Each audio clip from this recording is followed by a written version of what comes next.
Aleluia, glória a Deus. Mais uma vez, hoje, dia 25. Eu estou alegre porque estamos rompendo. A partir de hoje vai passar a faltar só 15. Dia 25 de um total de 40. E o dia de hoje é, assim como os outros, muito sério. Sobre o amor perdoa. E nós sabemos o quanto que é difícil perdoar. Porque só quem carrega a dor da mágoa, da ferida, da tristeza, da humilhação, da rejeição, é que sabe o quanto que isso dói. Só que aqui nesse texto, o autor ele traz para nós algumas referências bíblicas e eu achei assim muito forte, muito interessante e também ao mesmo tempo muito libertador, porque ele vai dizer aqui já no 2 Coríntios 2:10, o que eu também perdoei, se é que alguma coisa tenho perdoado, por causa de vós o fiz na presença de Cristo. Então aqui Paulo, quando escreve aos Coríntios, ele já vai estar ali dando uma informação de que talvez ele possa não ter perdoado, mas que tudo aquilo que ele conseguiu fazer foi porque a presença de Cristo estava com ele. E eu achei legal aqui, muito bacana o que está escrito aqui, quando o autor traz isso com a comparação da prisão. E ele traz, né, o contexto daquilo que está escrito em Mateus 18, quando aquele servo vai até o seu senhor e explica que ele não tinha condições de pagar aquela dívida, e ele chora e pede ali perdão por aquilo, pede desculpas, e aquele senhor perdoa e diz para ele, tudo bem, então não vou te cobrar a dívida. Só que quando ele sai dali, ele vai, encontra alguém que devia para ele, e aí ele tortura aquela pessoa e ele exige que seja pago para ele. E isso aqui, quando aquele senhor descobre que ele fez isso, então pega ele, coloca ele numa prisão e tortura ele porque ele fez, né, para com o próximo dele, diferente daquilo que ele estava recebendo. Então, o que que eu entendo aqui para nós? Nós queremos o perdão de Deus, pedimos o perdão de Deus, clamamos ao Senhor para nos tornarmos mulheres frutíferas, mulheres sábias dentro da nossa casa. E aí Deus tem bondade para conosco, tem misericórdia para conosco e está pronto para fazer isso para nós. E aí a hora que nós temos que transferir isso para alguém, nós encontramos dificuldade, porque escolhemos muitas vezes olhar para a nossa dor, olhar para a nossa dificuldade, em vez de olhar para a disposição de amar, como Jesus nos ensinou a amar e perdoar. E aí ele traz aqui, o autor, ele traz aqui que essa ausência de perdão, ela nos tortura como numa prisão. E eu achei essa fala aqui dele também muito interessante. Por quê? Porque ele vai dizer, imagine você numa prisão. E quando você olha ao seu redor, avista algumas celas. Onde está? Você vê pessoas do seu passado encarceradas lá. Pessoas que lhe feriram quando você era criança. Vê pessoas que chamou de amigo, mas que erraram com você em algum momento em sua caminhada. Talvez você veja seu pai, a sua mãe, ou quem sabe os dois. Talvez você veja seu irmão, sua irmã, talvez outra pessoa da sua família. E até seu cônjuge está trancado nas proximidades, imobilizado com todos os outros nesta cadeia feita por você mesmo.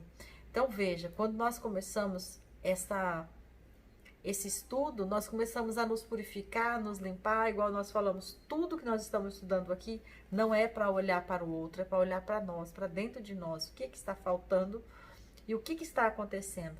E essa visão aqui de que nós estamos aprisionando pessoas na nossa mente por não dar a elas o perdão pelo que elas fizeram conosco, é uma visão muito forte e pode ser muito libertador, eu creio que será muito libertador para nós, porque a partir do momento que você começa a ver isso e saber que é por causa da amargura do teu coração, por causa da ira do teu coração, por causa da tristeza, da angústia, não é que você não tinha motivo para ficar chateada, triste, amargurada, ressentida, porque afinal de contas aconteceram fatos que te levaram a ter esse sentimento.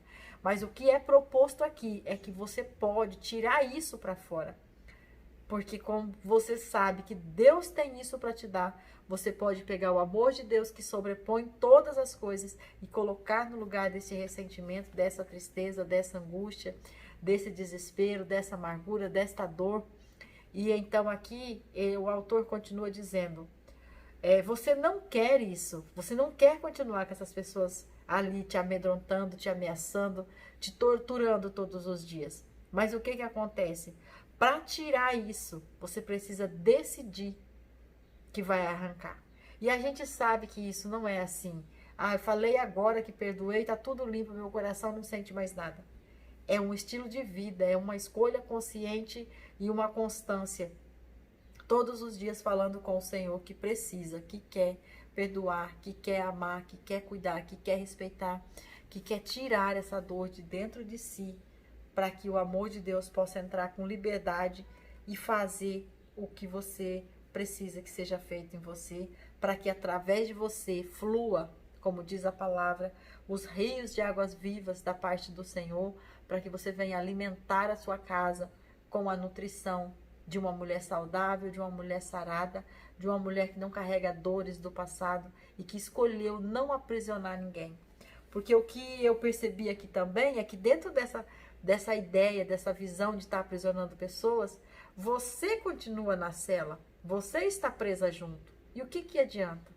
Então, todas as vezes que nós pensamos que o nosso perdão, aquela pessoa não merece, o nosso perdão porque ela nos feriu, porque ela nos magoou, nós também estamos dizendo que nós não podemos perdoar porque nós não conseguimos alcançar essa graça. E isso é pecado, porque nós conseguimos alcançar essa graça. O Senhor Deus já nos deu essa graça. Ele já remiu por nós. Ele já foi morto e crucificado por causa dos nossos pecados. Então isso já está certo, é uma conta liquidada. E quando nós falamos que nós não podemos perdoar, porque nós não temos condições de perdoar, nós estamos dizendo então que tudo aquilo que Jesus fez foi em vão. Nós estamos dizendo que aquilo foi inútil, porque se nós não entendemos, ou então nós estamos conscientemente fazendo o que aquela pessoa fez com aquele senhor. Foi lá, clamou misericórdia, clamou perdão, e aquele senhor deu para ele o perdão. E quando ele sai dali, ele não consegue fazer a mesma coisa. Quer dizer que para ele vale, para ele tem que ter misericórdia, para ele tem que ter bondade. Mas na hora que ele tem que passar para o outro, então daí não pode? É só ele que merece? Então aí entra a parte também do egoísmo, que nós já estudamos aqui. Ou nós estamos dizendo para Deus que Deus não é bom o suficiente para nos perdoar dos nossos pecados, por isso nós não podemos perdoar. Ou então nós estamos dizendo para Deus, olha Deus, eu sei que o Senhor me perdoou e eu quero continuar tendo teu perdão, só que eu quero ser egoísta porque eu quero perdão só para mim, porque ele não merece. Porque não faz sentido você querer o perdão para você e não querer dar o perdão para quem errou com você. Eu estou falando isso na teoria, né? Claro que é fácil falar, mas a hora de executar, já que nós propomos esse estudo, já que nós entendemos que nós queremos melhoria na nossa vida, na nossa alma, no nosso sentimento, nós precisamos executar isso de verdade.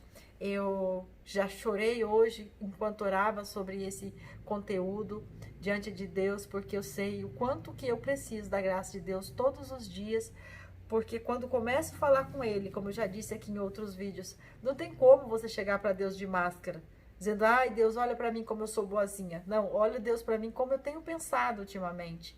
Olha Deus para mim como eu estou encontrando dificuldade em cumprir com os propósitos que eu sei que são propósitos do Senhor para a minha vida e que eu preciso executar diariamente. E eu não posso pôr culpa em ninguém, não posso transferir isso para outras pessoas, porque o meu relacionamento com o papai é papo reto. Eu não posso trazer outras pessoas, mas eu fiz isso por causa dele, ou porque não. Eu preciso fazer isso porque eu sei que isso é a postura correta diante de Deus e que o Senhor vai se agradar disso. Ou então, eu não vou fazer isso porque eu sei que isso não agrada a Deus. Eu não vou pensar desta maneira. Ou então, se eu começo a pensar, eu já tenho que criar um outro pensamento de bloqueio sobre isso para não prejudicar o meu relacionamento com Deus. E aqui o autor segue, mas o perdão não absolve ninguém da culpa. Ele não limpa a ficha deles com Deus. O perdão livra você de se preocupar em como irá puni-los. Então, o que acontece? Quando você está perdoando, não quer dizer que você está dizendo não aconteceu nada, tá tudo certo, você para mim tá limpo. Não é isso. Você está dizendo que você tá livre de qualquer atitude que você o livra das suas mãos. Porque é Deus que vai cuidar dele, dessa pessoa, né, dela ou dele, quem te feriu. A justiça vem de Deus e não de você. E quando ele diz isso daqui, que essas coisas nós precisamos entender, porque não é que porque você perdoou a pessoa se tornou inocente. Não, não é isso. A proposta não é isso. Você perdoou não porque a pessoa é inocente, você perdoou porque você escolhe não aprisionar ninguém. Porque não cabe a você punir ninguém. Você perdoou porque você recebeu o perdão de Deus e você é livre para fazer a mesma coisa. A punição dela vai vir de Deus, que é quem te defende de fato. Porque nós, de nós mesmos, não conseguimos nem nos defender. Quem nos defende é o nosso Pai. Amém, irmãs? Eu estou aqui finalizando esse estudo de hoje e eu agradeço a vocês pela oportunidade, pelo que vocês têm ouvido, pelos feedbacks que vocês têm me dado. Eu creio que o Senhor está mesmo fazendo em nós e através de nós, a nossa geração vai ver os frutos desse momento que nós destacamos diante de Deus, em amor, em cuidado, em respeito, em reverência, aprendendo a palavra do Senhor, para que a nossa geração possa ver o quanto que Deus é bom e o quanto que Deus tem nos livrado do pecado e da maldade que este mundo tem oferecido. Eu oro pela minha casa, intercedo pela tua casa, e você daí faça o mesmo pela minha casa, orando pela sua casa, e assim o nome do Senhor será glorificado ainda mais nas nossas vidas. Amém?